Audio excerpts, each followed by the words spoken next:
안녕하세요. 자몽샘의 동화나라입니다. 오늘 우리가 만나볼 책은 크리스마스 휴전입니다. 존 패트릭 루이스 글, 게리 켈리 그림, 출판사 사계절. 1914년 9월 프랑스 볼리오뉴에 증기선 한 척이 도착했어. 영국 사우샘프턴에서 출발한 배였지. 배 안에는 키만 껑충하고 순진한 청년 300명이 타고 있었어. 청년들은 솥대를 옮기는 화물열차로 갈아탔어. 화물열차는 청년들을 빼곡히 싣고 소태처럼 느릿느릿 프랑스 땅을 지나갔지. 열차가 칙 소리를 내며 멈춰서자 널조각 나무 문이 드르륵 열렸어. 그러니까 그 열차에서 내린 영국 청년들은 벨기에를 지나 서부 전선으로 행군했어. 그곳은 푸른 들판이 펼쳐진 내 고향 영국 웨일스 카디프와는 아주 다른 세계였지.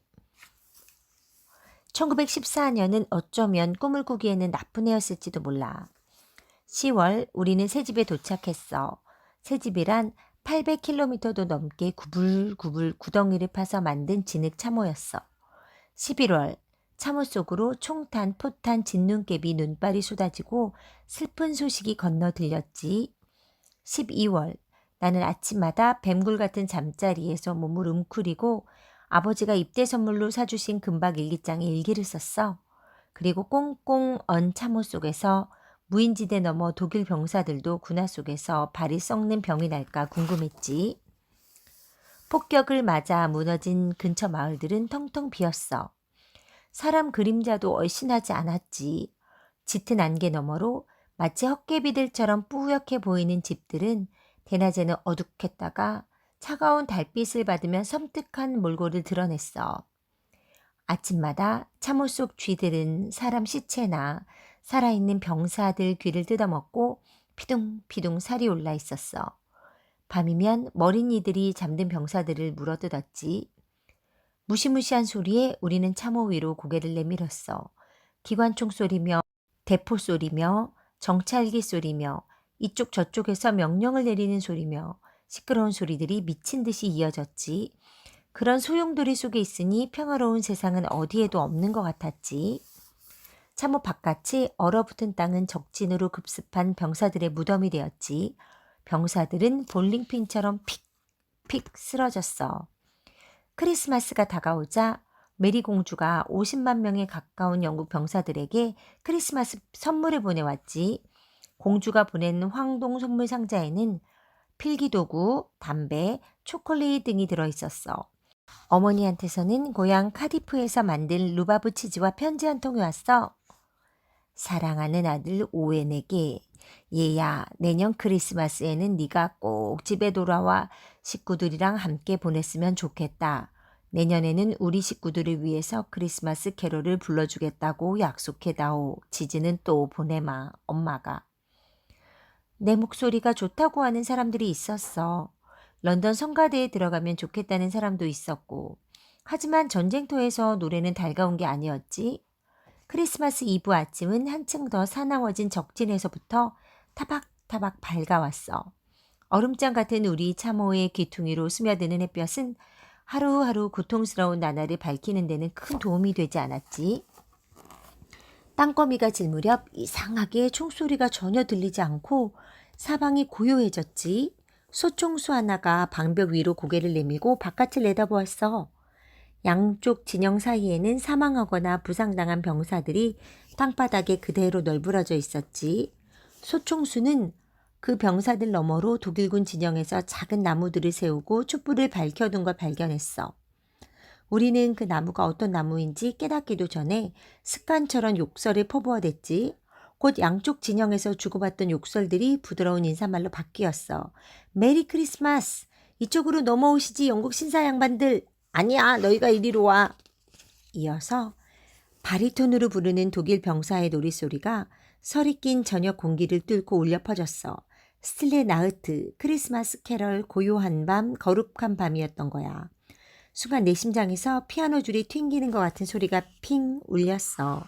우리는 전등을 켜고 우두커니 서서 노래에 빠져들었지. 독일 병사의 노래를 듣다 보니 나도 답을 할 용기가 나서 캐럴, 저 들밖에 한밤중에를 테너로 불러주었어. 적군, 아군 모두 내 노래에 박수를 쳤지. 적은 나와 아주 다른 괴물 같은 사람들이 절대 아니었어. 용감한 한 독일 병사가 무기를 내려놓고 참호에서 올라와 쏘지 마라, 우리도 쏘지 않겠다 라고 쓰인 깃발을 들고 금지된 땅으로 한 발 한 발 다가오기 시작했어. 우리 쪽에서도 병사 한 사람이 일어나서 똑같이 다가갔지. 대담해진 우리 쪽 병사들은 차츰 몇십 명씩 그리고 몇백 명씩 주춤주춤 앞으로 나아갔어. 나도 참호 바깥으로 나와서 마주오는 독일 병사들을 향해 천천히 다가갔어. 우리는 서로의 얼굴을 물끄러미 바라보았어. 우리는 둘 다 전쟁에 서툰 애송이 군인들이었지. 이상한 일이 일어났어. 독일 병사가 손을 내밀더니 솔깃한 선물을 나에게 건넸어. 초콜릿바였지. 나는 독일 병사의 군복 단추가 좋았고 독일 병사는 내 것을 마음에 들어 했어. 말 한마디 주고받지 않고도 우리는 옷에서 단추를 하나씩 떼어내어 서로 바꾸었어. 독일 병사는 지갑에서 갈색 사진 한 장을 살짝 꺼내 보여주었지. 마이네 테흐 테르헨, 우리 딸이야. 예쁘게 생겼네. 독일 병사 하나가 자기네 진영 방벽 난간에 올라서서 제주를 부렸어. 희망 없는 땅에 웃음꽃을 피우는 어릿광대 노릇을 한 거지. 그 독일 병사는 몸을 굴려 땅 위로 내려서더니 빙그르르 돌면서 허리띠에서 텐트 말뚝 4개를 뽑았어. 병사가 한치의 실수도 없이 저글링 제주를 부리자 환호가 쏟아졌지. 병사는 공연을 끝내고는 멋을 부리듯 큰절을 하고 참으로 돌아갔어. 브라보!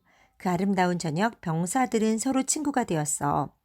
전쟁터 바깥 세상 가로등 아래서 친구들이랑 어울려 보내는 토요일 밤 같았지. 우리는 기념품을 주고받았고 이야기를 주고받았고 노래를 불렀고 서로 이발을 해주기도 했어. 그 시간이 끝나기를 바라는 사람은 아무도 없었어. 차갑게 동이 터왔어. 독일 병사들은 언 땅을 파서 우리 병사들을 묻어주었어. 우리도 똑같이 죽은 독일 병사들을 묻어주었지. 소름 끼치는 그 일을 마치고 나자 생기가 도는 아침이 밝아왔어. 병사 둘이서 외딴 마을을 떠돌아다니니 임자 없는 암돼지 한 마리를 잡아매고 왔지. 두 진영 사이에 있는 무인지대에 아침 식사가 준비되었어. 그날 운이 나빴던 암돼지 고기와 통조림 스튜로 차린 크리스마스 만찬이었지. 병사들은 로마 황제들처럼 고기를 뜯으면서 짧은 평화를 누렸어. 축구 시합도 했어. 하지만 우리 진영에서 왁자한 웃음소리는 반역죄로 여겨졌고 장교들은 경로했지. 사령관들은 이 휴전을 어리석은 짓으로 보았어.